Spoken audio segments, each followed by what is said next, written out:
Yo, I can't.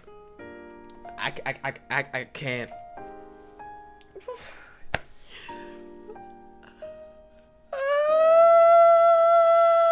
What's poppin', everybody? Welcome to a new video. How are you doing? I hope you're doing well. Me? My heart. I know I said I was done with Digimon. Correction. I said I was going. Digimon content will be few and far between. But I had to do this. I just finished watching Digimon Kizuna, The Last Evolution. It has just dropped over here, subbed for us over here in the West to take in. So I gotta review it. Now I'm gonna try to make this review as short as possible. It is a 90-minute movie, but oh my goodness. I can't. I just gotta get into this. So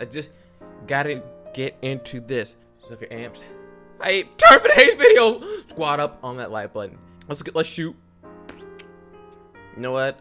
Let's shoot for the stars. 10 likes. 10. 10. This movie is worth it, and I hope you enjoy this review. Now let's just get into it. Now, of course, there are going to be spoilers. So if you haven't seen it, obviously you're going to want to check it out first. Oh, you're back? All right, let's talk about it. First things first, starting off with Paramon. A Paramon fight.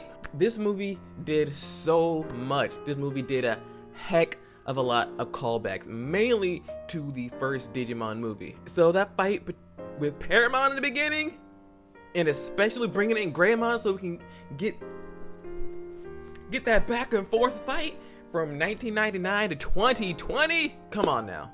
The callbacks were real. Seeing Greymon or Agumon Digivolve into Greymon, those scenes, fire.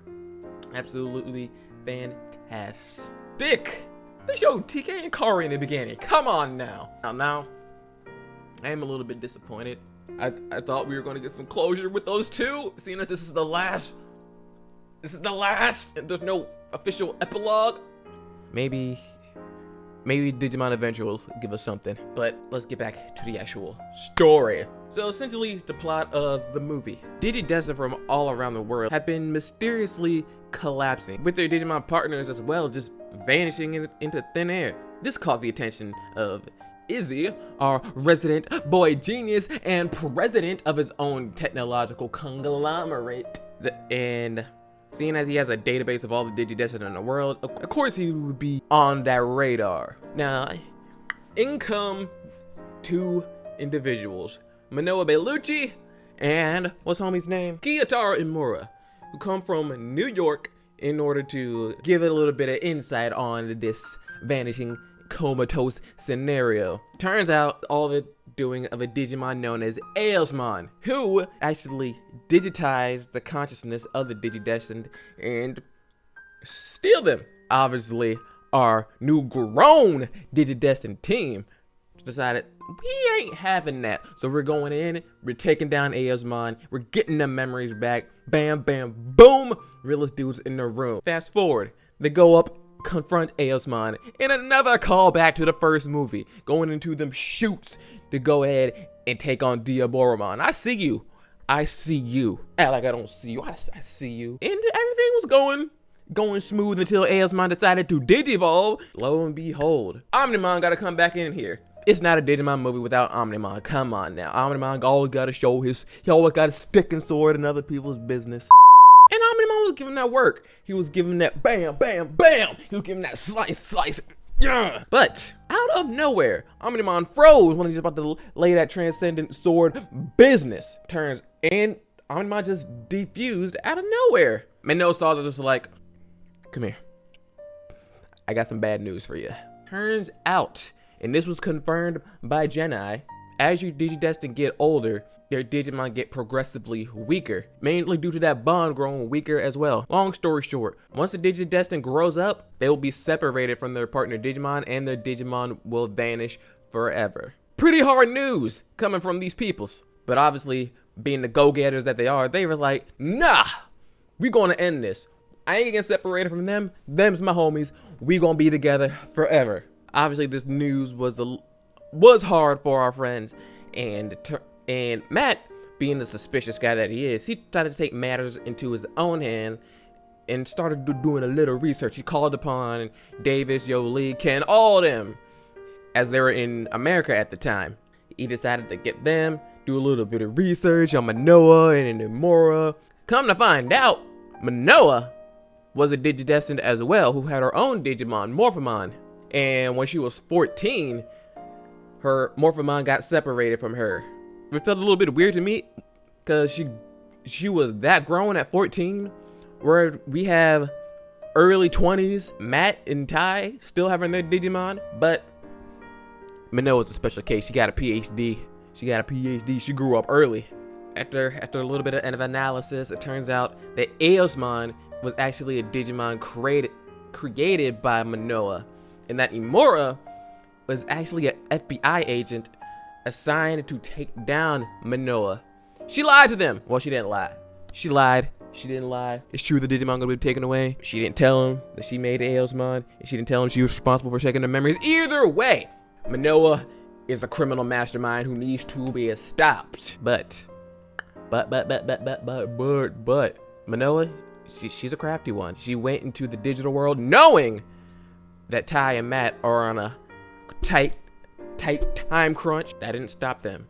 They were go-getters. They're gonna save the day no matter what sacrifices they have to make. So they went into the digital world where Manoa was, and she created her own world, Neverland, which is actually a pretty good name, because in Neverland, the consciousness of all the Digidestined, which include everyone except Ty, Matt, and Sora, all of their consciousness were digitized, and according to Manoa, they can live there as children forever, so they won't have to suffer the loss of losing their Digimon. That was her plan. That was her way of saving the rest of the Digidestined so no one else can feel what she had to go through. Sometimes villains be making sense. These villains be spitting facts. Nobody wants to lose their partner, their best friend. Nobody don't know. No. Ty and Matt, though, they were onto her. They're onto her. They know that you have to grow up. They knew that living in the past was no way to actually live. You have to live your life, even if that means somebody's gonna end up leaving your life. Oh, that hurts. Oh, that hurts. But that's grown folk business right there. Omnimon came through. Omnimon came back again and was doing a little bit of work, destroying Neverland and basically destroying all of what Manoa was trying to do. She wasn't having that. She basically broke down. All of the Eosmon's clones came and merged into her, and she became like Queen Goddess Eosmon. And Omnimon, he got the paws on him. He got whooped, sliced, diced. Omnimon was through. You don't normally see Omnimon getting the hands put on him. He got the hands put on him. Omnimon did no damage to this higher form of Eosmon. And after Eosmon decided,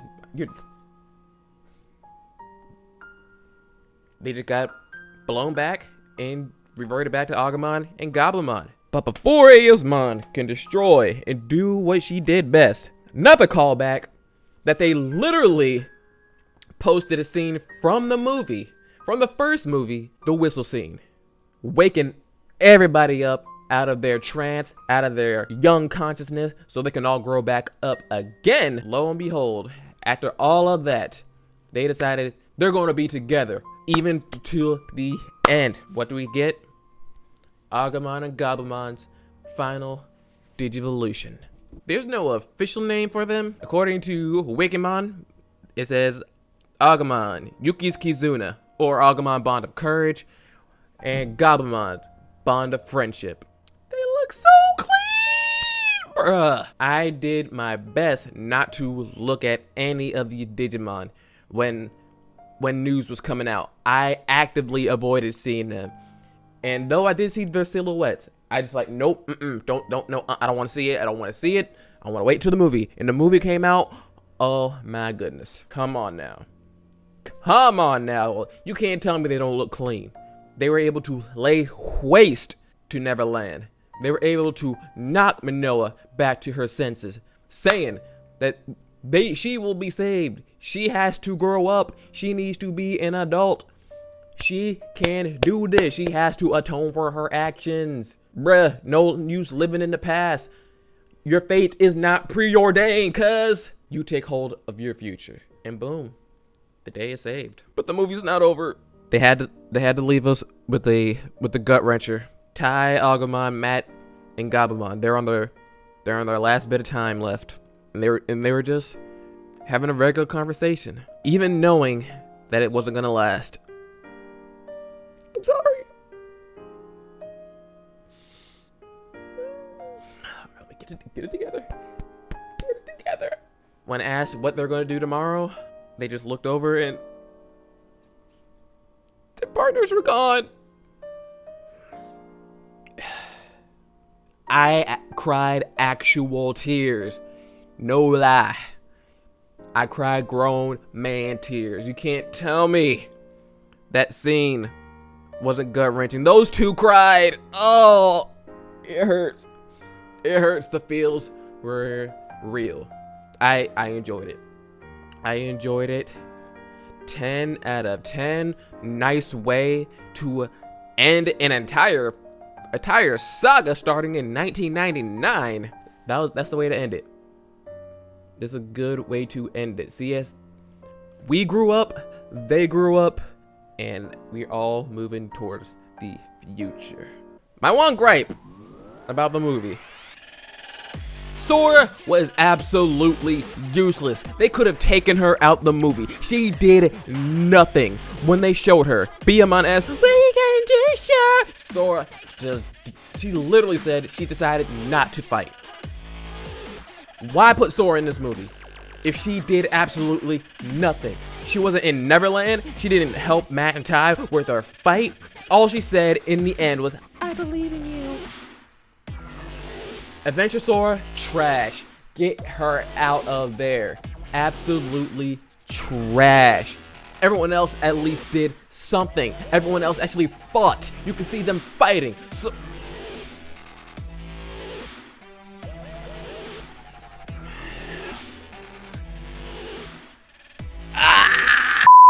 anyway, hope you enjoyed this review. Please, if you watch this and got spoiled and didn't check out the movie yourself, do that.